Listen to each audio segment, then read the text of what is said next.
Thank you for being here. My name is Joe Turmes and I am with Idaho50501. We have a few guest speakers to talk about in reaction to the ICE events that have happened in the past week, and here's our official statement. Effective policing requires community trust. When we hand a person a badge and a gun, we are handing them the potential to either protect the community or to destroy it. When that trust is violated, the relationship breaks down and the community becomes less safe, not more. When the state refuses to ensure that trust through oversight, training, and independent investigations of civil rights violations by officers of the state, it no longer serves the community to cooperate with law enforcement. Within the last 2 weeks, ICE agents killed 2 men without due process. This should terrify every American citizen that officers of the state are able to kill without consequence. In addition to demanding outside investigation into the murders of Johann Sebastian Duran Guerrero in Maine and Lorenzo Salgado Araujo in Texas, in addition to Alex Petty and Renee Good, we must demand the following to ensure the civil and human rights are protected for American citizens and immigrants alike. So this includes investigations into violations of constitutional rights. Independent oversight must review and publicly report on any alleged violations of 4th, 5th, or 14th Amendment rights committed by ICE or cooperating officers in the state of Idaho. Warrant requirements for all enforcement actions. ICE must be required to present a judicial warrant for any arrest, detention, or search conducted in cooperation with Idaho agencies. Administrative warrants or detainers shall not be accepted as lawful substitutes. Prohibition on masking of agents. All agents operating in the state of Idaho should be clearly identifiable and prohibited from concealing their faces during official actions in accordance with policing norms. Mandatory disclosure of badge numbers. Badge numbers or other identifying credentials must be provided upon request by Idaho resident or law enforcement oversight body. Respect for Miranda rights and due process. All individuals detained or questioned must be informed of their rights consistent with established U.S. Supreme Court precedent. Oversight for abuse and misconduct allegations. An independent civilian oversight board, including representatives of Idaho's legal, civic, and immigrant communities, must review complaints of abuse and publish findings. Accountability for law-breaking agents. Idaho must reserve the right to revoke cooperation and prosecute or expel ICE or DHS agents found to have violated Idaho law or constitutional rights. Adherence to standard police escalation guidelines.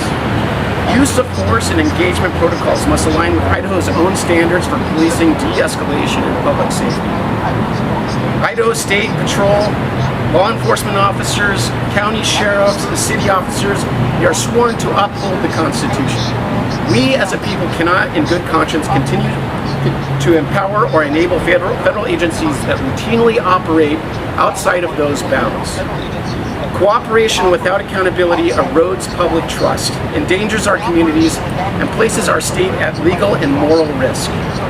Let Idaho stand as a state that values both the rule of law and the dignity of every person within its borders. Until these federal agencies can build trust that they are interested in protecting our rights, we, the people who live here, must drive that accountability ourselves through neighborhood ICE patrols, through immigrant outreach, by electing legislators and sheriffs and city councilmen who are committed to building that trust. If the federal government will refuse to protect the rights of not only citizens but all humans within our borders, it is up to us to stand for the rights for those people and for us to stand up and be heard. Thank you so much. Our next speaker is Jonathan Baldauf.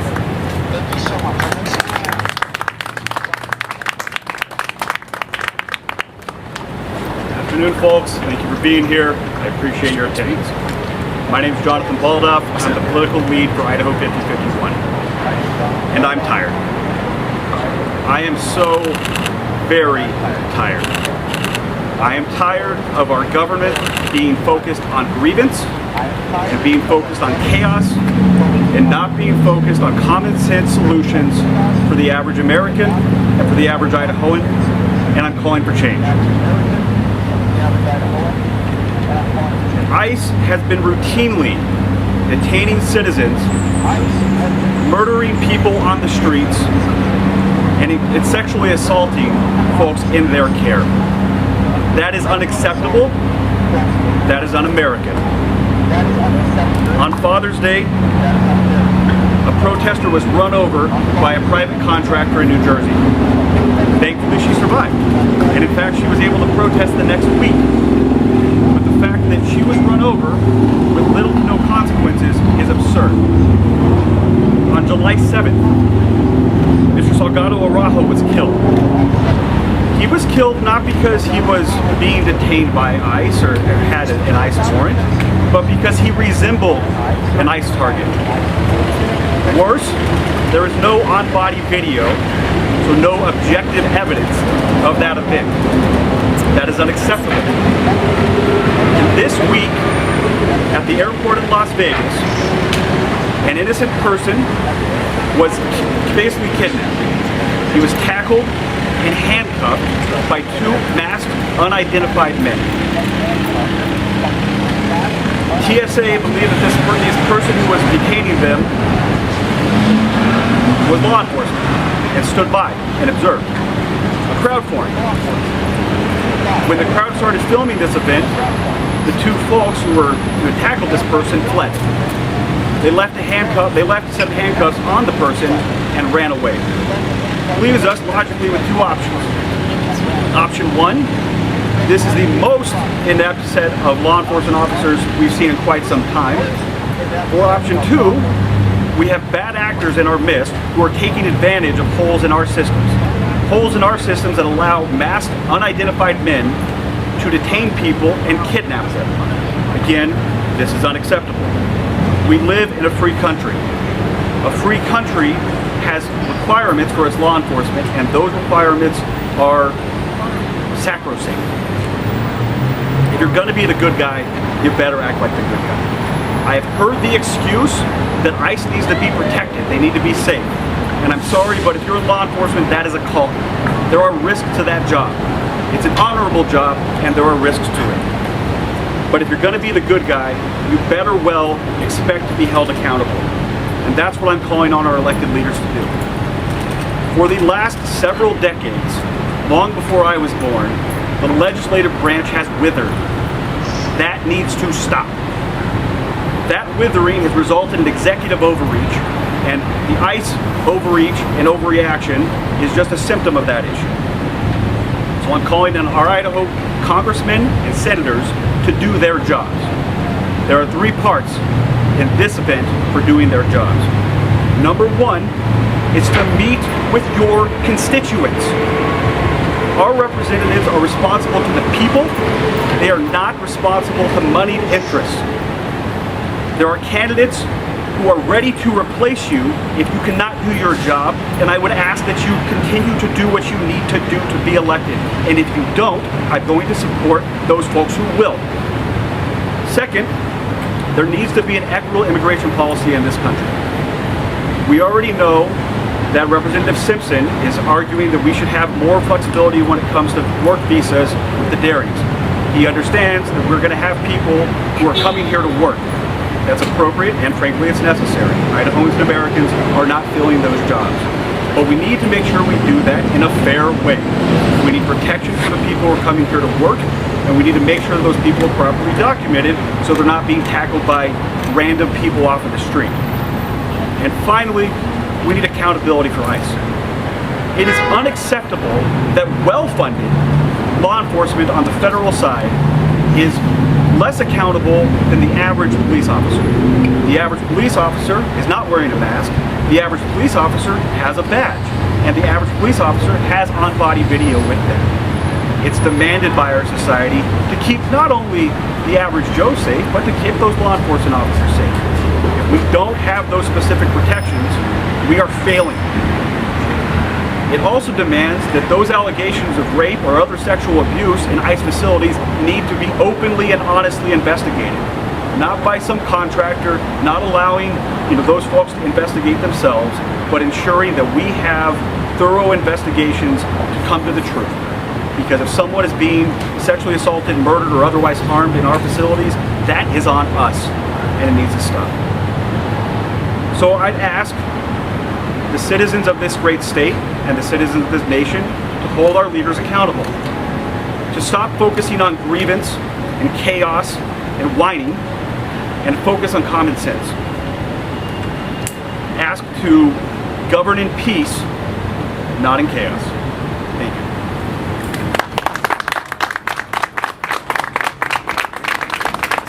Okay, we are back. Next, we are going to have candidate for Ada County Commissioner Michael Fitzgerald. Take it away.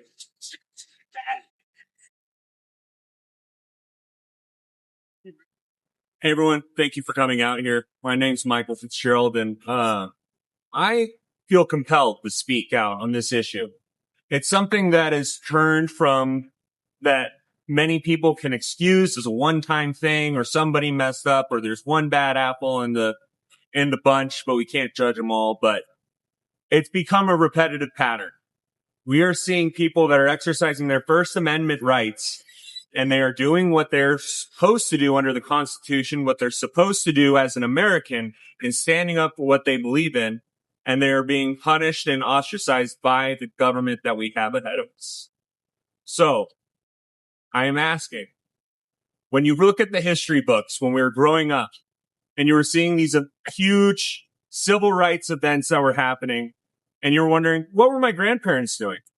What were my great-grandparents doing during that time? What were we doing?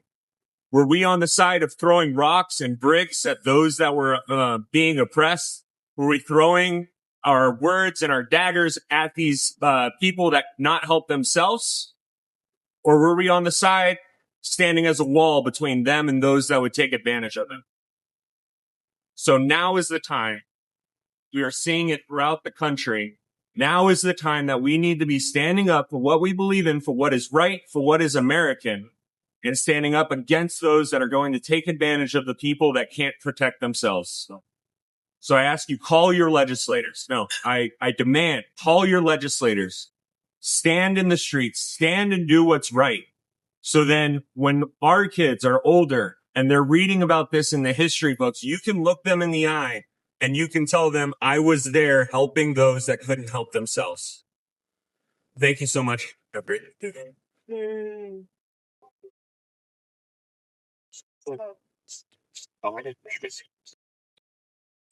Thank you, Michael.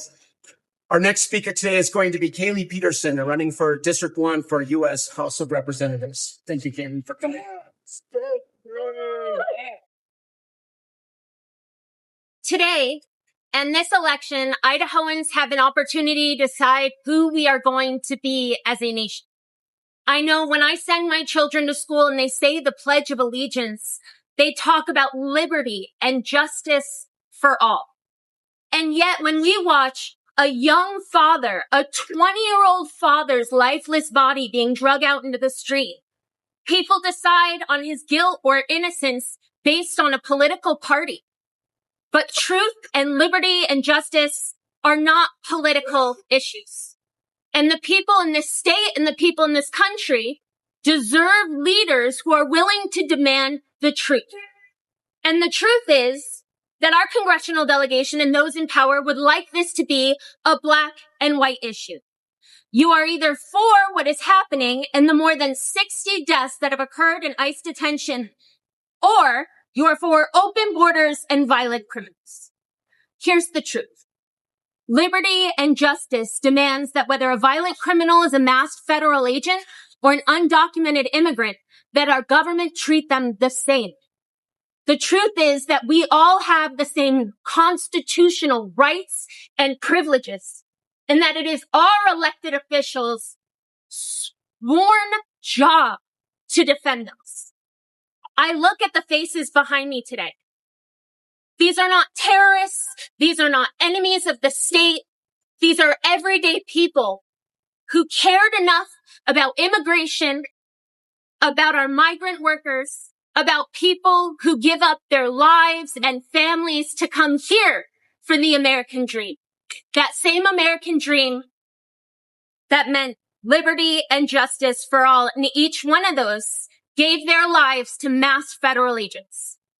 If masked federal agents are able to execute you in the street, then none of us are free. I look at the fact taxpayers have paid hundreds of billions of dollars during this administration to private prisons and detention centers, to ICE agents. ICE is actually one of the most well-funded government agencies right now, far above healthcare or education or a lot of the essential needs that the people in this state actually need right now. Not a single ICE agent has lost their lives in the line of duty. Not one. And yet 60 neighbors, community members, family members, and friends have been killed without warrant, without cause. Being afraid of the police is not worthy of a death sentence. Trying to run from the police is not worthy of a death sentence. And I, for one, believe that we all deserve elected officials who are willing to reimagine a system in which our community has trust in immigration, has trust in law enforcement, that we are able to work together to get violent offenders out of this country and to protect the people who come here to live the American dream and be a part of what makes this country so incredibly great. So each and every one of us have to demand from those in power that action is taken. It is time to dismantle corrupt systems, whether it's immigration or whether it's in communities or whether it's in Congress. And it's time for members of our community to feel safe, no matter the color of their skin or what accent they speak with. Thank you so much for your time today.